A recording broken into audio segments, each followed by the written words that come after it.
just building on what Dereck said about work operating in different countries, of course, we've got different evolved governments as part of the UK. So once we got into it, we were actually dealing with different rules in different locations.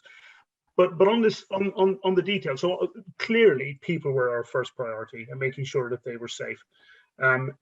Allowing people who were vulnerable, who were identified as vulnerable, the permissions to stay at home, and creating those support blankets or support structures for them. So people were absolutely our number one priority, but very, very quickly followed by services, because as you say, as a financial services organization, we had to be there. We were very quickly identified by the various government agencies as a critical employer. So we very quickly had to get a whole regime in place to produce certification. We had to identify within our organization who would be a critical key worker and who wouldn't be, prepare certificates. Sounds like a small thing now, but it's a great big exercise for us.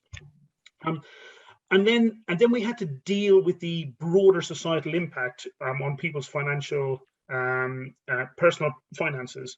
If I give you an example of what it meant for us, on a typical week, we might get 200 requests pre-pandemic for people to take mortgage holidays. So people who've suffered financial stress one way or another, lost a job, etc., etc.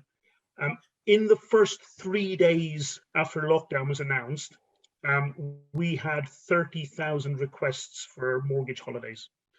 And you have to respond to that. Some of the responses would be within a regulatory time frame. So it was very, very quickly mobilizing different parts of our organization and making sure that people had the technology and the capability to be able to respond in a timely manner to folks. So there was massive operational problems for us, massive safety problems for us.